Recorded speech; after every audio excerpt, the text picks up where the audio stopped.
welcome everyone to another coffee date with Danette, and I'm so excited for this session today because we've invited Money Maven accountant and my business friend Jenn Wells on the show today because during our spring abundance cleanse, lots of you asked me, what are the pieces in my business? What are the financial documents in my business that I need? What are they? What do they do for my business? And how do I set this up so that I know that I'm on top all the time? So welcome to Jenn, who is a virtual CFO. Okay, so she works with 6 and 7 figure creative entrepreneurs who are working in the online space. She's been an accountant for decades and have worked with hundreds and hundreds of small business owners for over 30 years. Okay, so we have a real expert on Coffee Date with Danette today.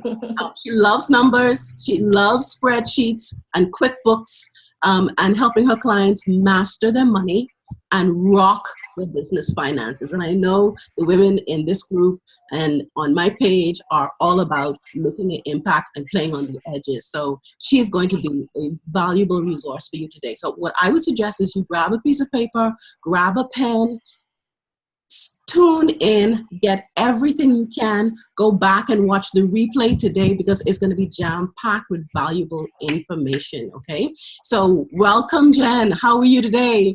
I'm awesome. Thanks for having me here. I really appreciate this opportunity to talk to your people and talk to you and let everyone know how important it is to take care of your money in your business. Absolutely, and thank you so much for agreeing to come on and share with us your expertise, okay? Accounting, money, these are subjects that can be a little intimidating, okay? So we're happy that you're here to show us how we can make this easy. And I love the money date concept, okay? So but before we get into that, can you just talk to us a little bit about how you came to do this work? Why is it that you love accounting and money and finances so much? Very much so. So I've always been a numbers person. I love the numbers. I love the puzzle of putting business numbers together. I started doing bookkeeping in college and I just have stuck with it. My dad was an accountant. He was a tax preparer mainly. And so he and I had a business together for a long time. And so I would do the accounting and he would do the tax. And so it's just kind of in my blood. And it's really how my mind works logically. I'm also very creative, so I have this kind of dual thing, but the numbers and the logic of it, I really love. And then once I started to want to get more into the coaching space and took some coaching programs, I realized that I love working with coaches. And so most of my clients are coaches working online, and it's a space that I really know well. I know what expenses go into their businesses and how their businesses work. So it makes me really an efficient partner in their businesses to help them with their money. That sounds good because our community is made up of coaches. We have artisans that do beautiful work, beautiful pieces, beautiful creatives. We also have healers, makeup artists, massage therapists, basically service-based professionals. And, lots of times we're really solopreneurs. Yes. It's just us. So everything has to be done by us. Okay. Yes. So setting up systems for this size business and persons that are at this level and even beyond is essential. Okay. Because it's just us and somebody else, us and an admin or us and whoever else we've contracted.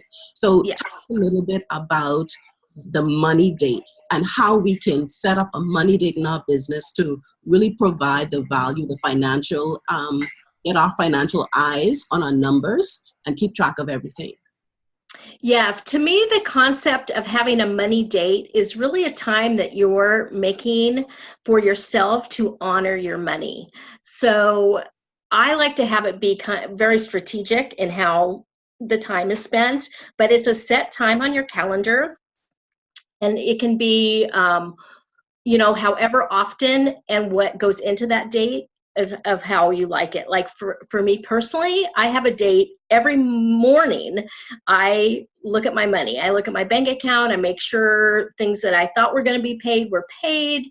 I log in what I spent over the last day. So I really have a touch point in the morning. That might take 5 or 10 minutes. And then once a week, usually on Sundays, I have a date with myself where I pay any bills I need to pay.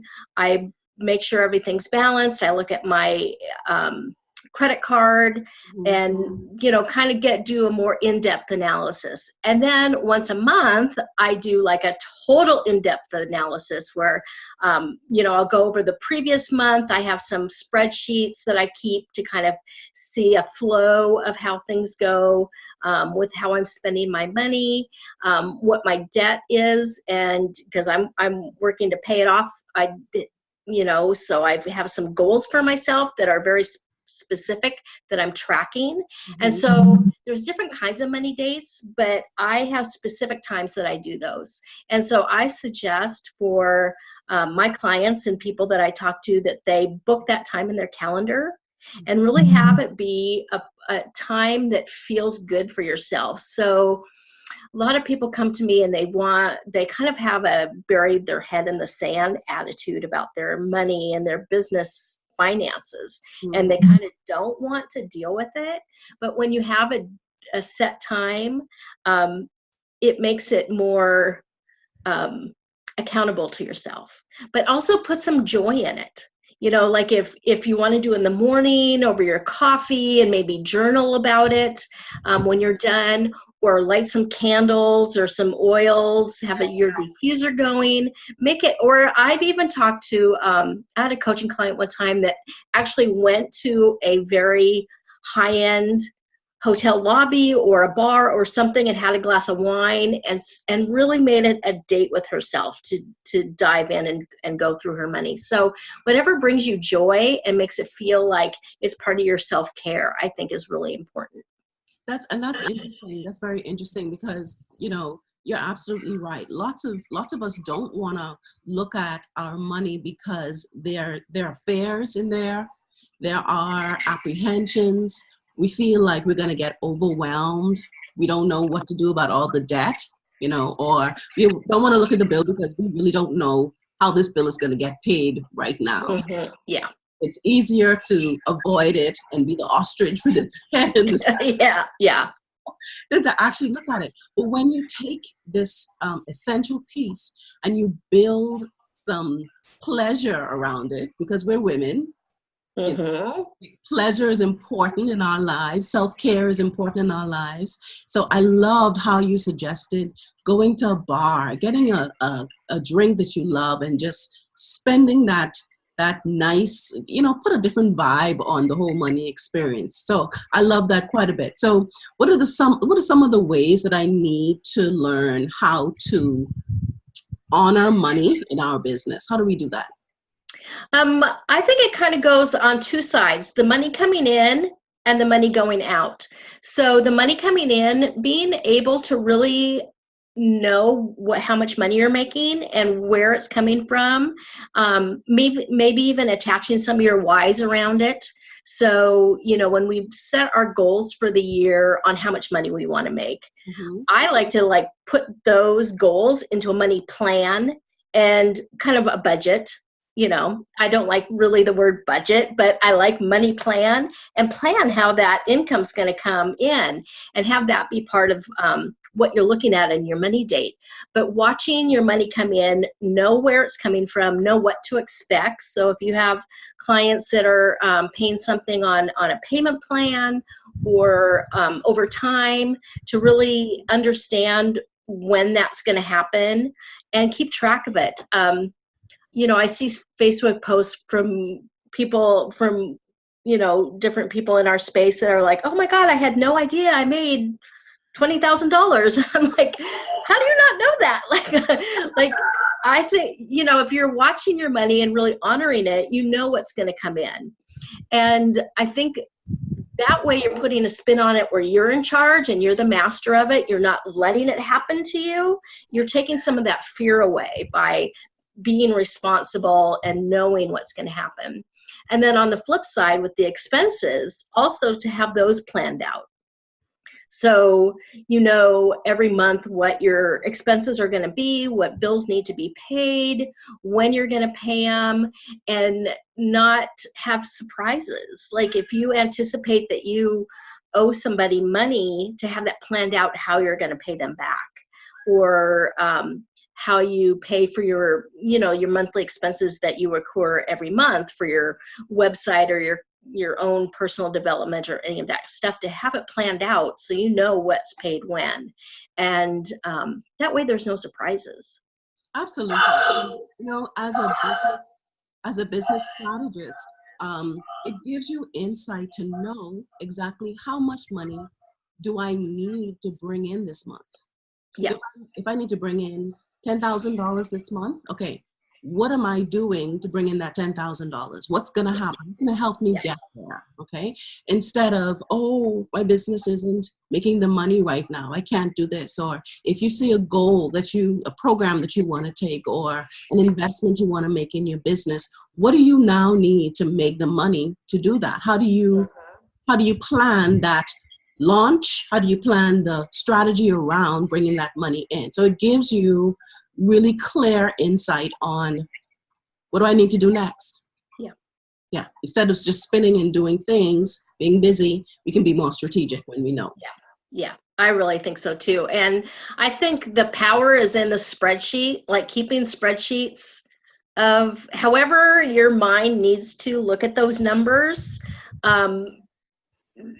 Be sure you're using that tool and looking at it. So take those goals and put them on paper and put them on a spreadsheet, or, you know, put them in your journal. You know, it's great to have goals and desires and use the law of attraction and manifesting, but that also needs to go with inspired action.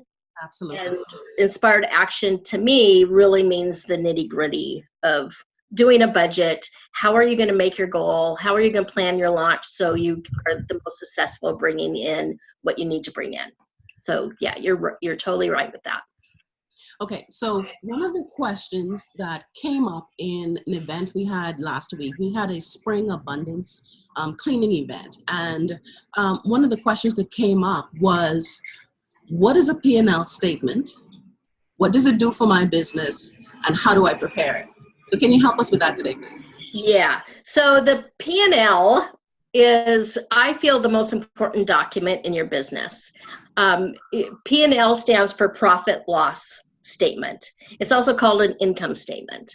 It's a financial statement, and it's what you use to determine how much money you're really making in your business. So it's and it's something that can be generated from a computer program. So for instance, I use QuickBooks for my clients, and so a P&L would just be, you know, miraculously come from all the data I've put in, or you can just prepare one on, you know, on Google Doc or Excel or something. But it's two parts. It's your income, so how much money you've brought in, and it's for a period of time. So it could be for the month, for the whole year. You could spread it out to look at it month to month and then total the year. So there's different ways to look at it. So the income goes on top. And then after the income is the expenses. So all the money that you're spending in your business, you put into different categories. So you might have your website costs, you know, computer, internet costs, personal development, your team, if you're hiring a VA or have team, supplies that you're buying for your business, advertising and marketing, anything that goes into an expense is something that you spend money on to make your business better and to make yourself better in your business. So your personal development, your books, anything you're buying to make yourself better in your trade or your niche that you're in. So those are all the expenses. And so after the income, then you would list out all your expenses that you've paid in each category. So advertising, supplies, personal development, and then you would total those. So you have your total expenses. And then the bottom line, the net income, bottom line, how much money you're really making is the number between the income and the expenses. So you minus the expenses from the income, and then that's your net income. That's how much money you are making. So that's why it's so imperative to look at that, because you could be making, we all see it, I'm making 20K, I'm making 30K, but if your expenses are 20 or 30K, you're not making anything. Like, you're really working to pay all these expenses. And so it's imperative to look at the difference between those two numbers, and to see how much you're really making. And that bottom line, that's what you're making for yourself. That's your money. That's what your business is giving you, and you're being rewarded for your work. So that statement, the P&L, is really vital for your being able to see where you are in your business with your finances, how much money you're really making. But also, that document is used when you do your taxes. So if you are filing quarterly taxes, whatever country you're in, whatever your tax system is, that document is the one that you use to figure out what your taxes are at the end of the year, or on a quarterly basis, or whenever your taxes are due. Yeah. So here in the Bahamas, we have VAT.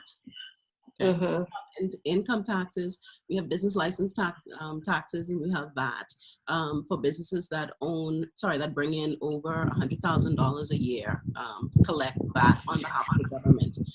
We also have women that are in other parts of the Caribbean that have different tax systems and different tax structures. So yes, it's extremely important, because you don't want to get surprised because you didn't know what was expected of you as a business owner, and then you get from the government, who can really shut down how much you can actually operate until you pay your bill. Yeah. And that tax amount can be very surprising for some people, and it's something that can be planned and saved for. So that really needs to be part of your money date, is thinking about your tax obligations. And even in the States, we have U.S. IRS taxes, but every single state has their own way of doing taxes. So there's 50 different ways in the U.S. of how you're going to pay business taxes. So some states you may not at all. In other states, like California, I live part-time in California, and it's ridiculous how much money we have to pay for business taxes. So to be prepared is vital. And so that kind of goes into one of my other things I love to recommend and talk about, is hiring a professional. So especially when you're just starting out and you don't know. So hiring your CPA, your accountant, your tax preparer to help you figure out how much tax you're going to do. And you can even do that ahead of time when you're new in business, and say, okay, here's my goals and what I think I want to do this year, and what's my tax a consequence from that. So you can plan for it. Like, you don't want to, I had a client this morning that got a bill for $15,000 to pay with her extension, and she wasn't planning on it. And so if you plan for it, and and you can do that from just your budget and your goals, and to be aware of how much tax you're going to have to pay wherever part of your world you're in, you can save that and be prepared for it to happen when it's due. So one thing I always love to talk about with my clients is kind of a profit tax savings system. And so they're actually moving money, out of their business account and putting it aside for taxes at a set percent every month, or a set dollar amount every month. Yeah, that's good. Yeah, and so you're prepared when the tax time comes. But that's the other good thing about the P&L, is you're seeing that bottom line, and so you're seeing like, oh, okay, I made this much money. I think I'm going to have to pay, 10% of tax on that, or 20% of tax on that. So I better plan for that. Okay, so another question that came up was, how do we know whether we need a bookkeeper, an accountant, or both? Yeah, so there's different words for different levels of professionals, and it varies what country you're in also. I'm an accountant, but I do a lot of bookkeeping, but I don't consider myself a bookkeeper because I've been doing this for so long that I really understand. And I've done taxes. I've prepared taxes in the past. So I understand all the levels of it. So for my clients, I can get them to a point where they are working with their tax preparer who might be a CPA or not. And I can prepare all their business info so the CPA is just getting that profit loss and can do the taxes from that, and there's not a lot of work to go into it. Other people might have a bookkeeper that's just maybe entering, the bills and the expenses and doing, simple entries, but that bookkeeper may not know the intricacies of how everything kind of relates to tax and that kind of thing. So a bookkeeper would be somebody that would do your day-to-day bookkeeping, maybe on a daily basis or a weekly basis or a monthly basis. An accountant, if you're, making high 6-7 figures, an accountant would be somebody that would be on your team that would really get you ready to be prepared for taxes and have more of a hands-on approach of helping you be strategic in your business. And then a tax preparer, CPA, they're the ones that actually prepare the taxes for you. So, if you don't hire help along the way and you do it all yourself, which is perfectly fine. There's plenty of people that do that, and then give your CPA what you have at the end of the year. It might be a little bit more expensive because the CPA would have to do a little bit of work to make sure that everything's right. Which I like to see. That's not always the case. The CPA might just take your numbers and go for it, but I like a CPA that kind of digs down a little bit. And even for me, when I work with various CPAs depending on who my client uses, and some of them will really want to see, they'll want to see that bank statement from the end of the year. They'll want to see certain documents to make sure that my numbers are right. And then that gives them confidence to know that all my numbers are right. So it really depends on who you hire for your team. But I think in the long run, it's really vital that you do seek some advice from that CPA tax preparer level when you get started, or you're at a point where you're making a significant amount of money to feel like you need some strategy on how to save on your taxes. Absolutely. So what are some key things then that if you're going to approach an accountant to work with you in your business, what are some key things you need to know to choose whether this is a good person to help me along? I would say references would be the key thing.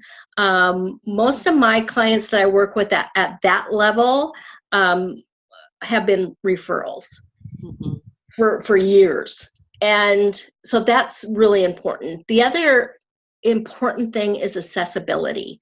How do you work with that person? So, are they accessible to you? Are you able to get them on a Skype or Zoom call when you need a panic thing, or, need to chat? Or do you just, send your stuff to them and get a, financial statement and really have no interaction? So depending on what your comfort level is, if you need support and a little bit of hand-holding and a little bit of help along the way, you want somebody that's able to provide that for you. So for me, I like being accessible to my clients. I had one, I had a client last week that was really stressing about her taxes. She had back taxes due and kind of a messy situation, and she was working with her CPA, but she didn't really know. She just needed to talk. Really, she just needed a sounding board. And so we jumped on Zoom and we had a 15-minute discussion, and it just set her mind at ease. So really, you want somebody, of course, competent, who's actually been doing the work for a while. I mean, I see tons of people that think they're bookkeepers that really don't even understand how the intricacies of accounting works.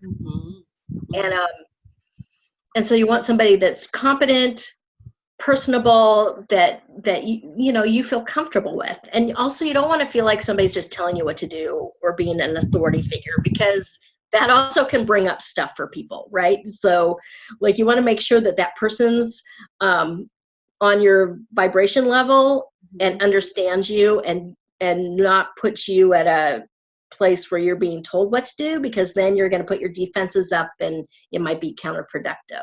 So you really want a team player, right? Yeah, you want a team player. And Yeah. I think that's why the skills that you have are really essential, because as a coach, as an accountant, it's a good combination, because you know what people's fears are around their money. Okay, you know what the signs are going to be when they need to do something specific for their business and they're afraid to do it. You know how to tell what that looks. You know what that looks like. Okay, you understand the pushback that we do when we're in fear. Yep. I see it all. Yep. Yes. Okay. And then you also have the expertise to know exactly what's needed. Okay. Yeah. Yeah. So, and if you want to know more about Jenn and the raving testimonials that she's gotten from her clients, you can check out her website at, tell us a little bit about the website.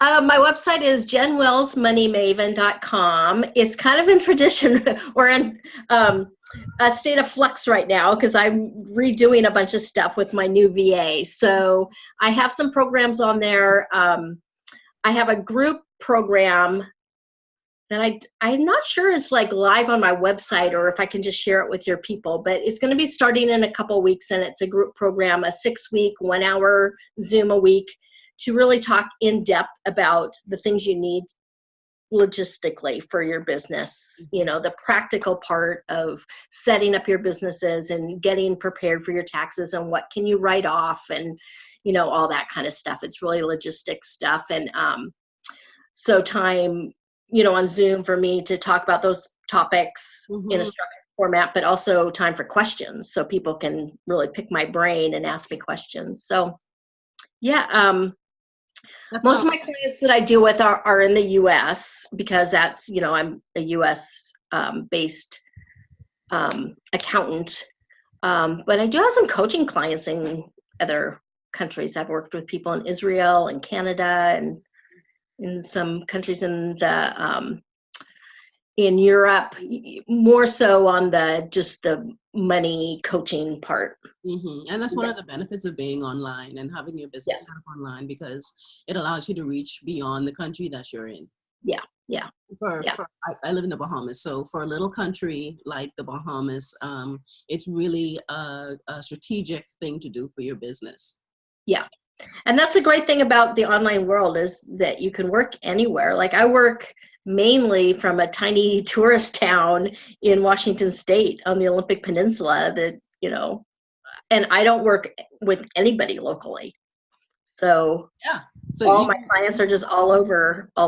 Yeah. That's awesome. Yeah. That's awesome. Yeah. So don't feel like you have to have a CPA in your hometown or, you can get referrals from your business colleagues and your peers. And then that, especially in a niche, if you're in a niche, you might want somebody that's in that niche.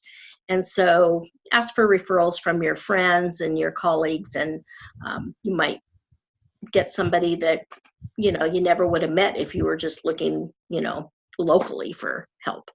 Absolutely. So I know that you have a free gift for the audience today. Can you tell us a little bit about that and how?